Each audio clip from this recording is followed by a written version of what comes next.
Yo, what's up mga hibol? Ngayon nga pala ay isang espesyal na araw para sa aming pamilya hibol. Kaya naman kami papasyal muna at gumagayak na nga kami. Ayan na nga, suot na ang pamasko. Ay malayo pang Pasko eh. Hindi pa nga kami nakakalayo. Arin namang si Pogulates ay naghihibol na. Digay sabi nga magbiro ka na sa lasing, wag lang sa bagong gising na wala pang dide. At yan na nga kami muna may dinaan na muna ang dalawang certified Hibolnatics. Akin muna ipapakilala sa inyo ang dalawang re. Yung maliit ay si Siopaw, yung malaki naman ay si Pemerlo. Bagos hindi pa nga kami nakakalayaw, ay gutom na daw ang dalawang Hibolnatics. Kaakoy dini tayo sa bida ang saya. Ari na nga habang nagaantay si Pogulates naglilikot na. Maya pa'y dumating na nga ang aming order. O yan, o itigisa kayo.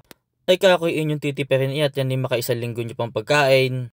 Eh di lang takan na nga iya, wala nang first bite. Bago si Madam Hibol na may naghihimay ng para kay Pogulates. Bago nung nakatraffic, ako na may nagflex din muna ng simoy ng aking tagumpay. E di habang kami nananakbo papunta sa amin tutukuyin, arin namang si Pogulates nagtutulog-tulugan pa. Kita nyo ga, mumulat iyan.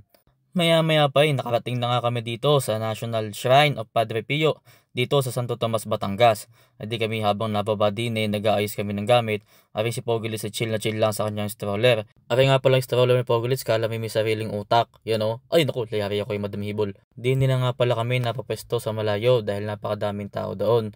E di kami nagsimba muna bilang isang pasasalamat sa panibagong taon na binigay sa akin ng Panginoon.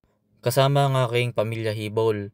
Yan si Pogulates, pagkakadide, laging gusto laging makatulog. Kaya alam, ipakulong na naman si Madam Hibol, kami iikot din sala naman ang ikot ni Siopaw Imbis na pagarne, kay paganon.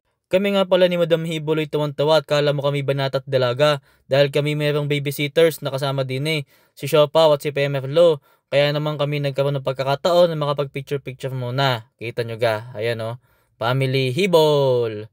Bagos pag-uwi, edi ako'y nag-ihaw mga muna din ng tilapia. Bago si Madam Hibol may pa-surprise pa. Hulaan ko iyan. Sapatos yan, tama ga? Sapatos iyan. Huwag mo nang itago, sapatos yan. Ay, cake pala. Akala ko'y sapatos. Ari nga pala ang aking mga bisita. Kami nga pala nagkaroon ng konting salo-salo dito para sa pamilya at sa malalapit na kaibigan. Pagpasensyahan nyo na kung di nakapag-imbita ng mga Hibolnatics natin dyan.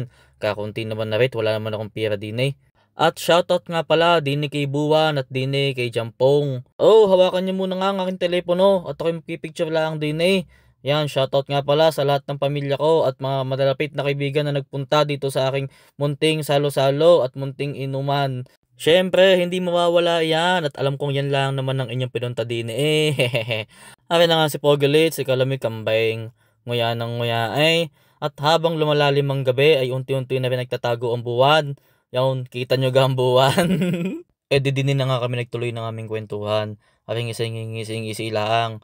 Yung isa naman pa na yung pagpapagilas at the fingerprint daw ang aming pinto. Dini naman kami hihilata na lang. At unti-unti ko na nga tatapusin ang video nare. Shoutout nga pala sa lahat ng Hibolnatics natin dyan, nationwide na bumati sa akin na maligayang kaarawan. At shoutout din sa aking unit manager Crisel, na nag-abala pa para gawan ako ng isang magandang poster at isang magandang mensahe. At eto po uli si Don Hibol, isang sun lifer, vlogger kuno, at ngayon naman ay papasukin namin ang mundo ng online selling.